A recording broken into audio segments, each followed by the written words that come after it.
ইরানের রাজনৈতিক কাঠামোয় জোড়ায় থাকা সর্বোচ্চ নেতার পদটি কোনো সাধারণ পদ নয়।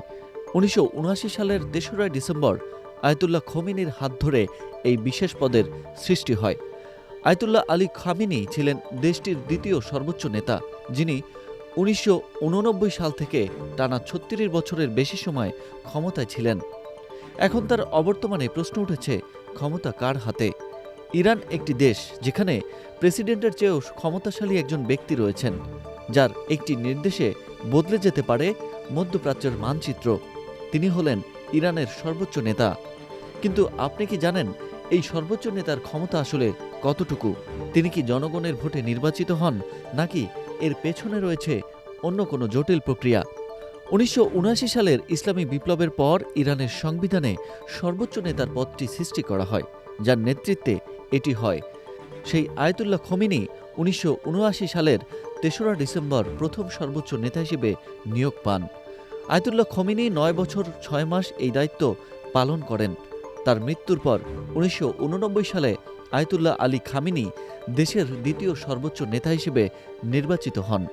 ২০২৬ সালের ২৮ ফেব্রুয়ারি নিহত হওয়ার আগ পর্যন্ত ৩৬ বছর ৬ মাস এই পদে অধিষ্ঠিত ছিলেন তিনি।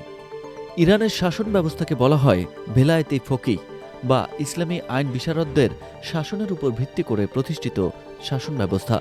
এখানে সর্বোচ্চ নেতা হলেন রাষ্ট্রের প্রধান এবং সর্বোচ্চ সামরিক ও বেসামরিক কর্তৃপক্ষ। তার ক্ষমতা কেবল ধর্মীয় বিষয়ের মধ্যে সীমাবদ্ধ নয়। সংবিধান অনুযায়ী ইরানের সশস্ত্র বাহিনী, বিচার বিভাগ, রাষ্ট্রীয় গণমাধ্যম এবং গোয়েন্দা সংস্থাগুলো সরাসরি তার অধীনে পরিচালিত হয়। এমনকি ইরানের প্রেসিডেন্ট কে হবেন তার নির্বাচনে চূড়ান্ত অনুমোদনও এবং তাকে পদচ্যুত করার ক্ষমতাও থাকে এই সর্বোচ্চ নেতার হাতে। পররাষ্ট্র নীতি থেকে শুরু করে পারমাণবিক কর্মসূচির চূড়ান্ত সিদ্ধান্ত দেওয়ার একচ্ছত্র অধিকারীও হন তিনি।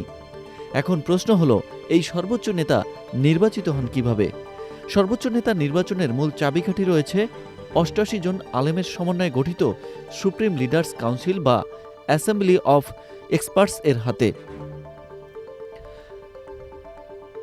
প্রতি ৮ বছর পর পর নাগরিকরা এই পরিষদের সদস্যদের নির্বাচিত করেন। নিয়ম অনুযায়ী পরিষদের বৈঠকে অন্তত ৫৯ জন সদস্যের উপস্থিতি জরুরি এবং উপস্থিত সদস্যদের ২/৩ ভোট পেলেই নতুন সর্বোচ্চ নেতা নির্বাচিত হওয়া সম্ভব। অর্থাৎ মাত্র ৪০ জন আলেমের সমর্থনেও নির্বাচিত হতে পারেন পরবর্তী ইরানি নেতা। আয়াতুল্লাহ আলী খামেনির পর কে হচ্ছেন সেই উত্তরসূরি? খামেনির জীবদ্দশায় প্রধান দুই দাবিদার ছিলেন ইব্রাহিম রাইসি এবং খামেনির ছেলে মুজতবা আলী খামেনি। তবে ২০২৪ সালে হেলিকপ্টার দুর্ঘটনায় রাইসি মারা যাওয়ায় এখন মুজতবা খামেনির নাম সবচেয়ে আলোচিত। যদিও খামেনির পূর্বসূরি খোমেনির মতো ব্যাপক জনসমর্থন পাননি, তবে তিনি বিপ্লবী গার্ড বাহিনী বা আইআরজিসির কমান্ডারদের পূর্ণ সমর্থন নিশ্চিত করেছিলেন। তাই নতুন নেতার নির্বাচনে বিপ্লবী গার্ডের প্রভাব থাকবে নিশ্চিত। ১৯৮৯ সালে খোমেনির মৃত্যুর মাত্র কয়েক ঘন্টার মধ্যে খামেনিকে নির্বাচিত করা হয়েছিল। বর্তমান উত্তেজনাপূর্ণ পরিস্থিতিতে সুপ্রিম লিডার্স কাউন্সিল কি আবারও সেই দ্রুত সিদ্ধান্ত নেবেন, নাকি ইরান এক দীর্ঘস্থায়ী ক্ষমতার লড়াইয়ের দিকে এগিয়ে যাবে? তা এখন সময়ের অপেক্ষা।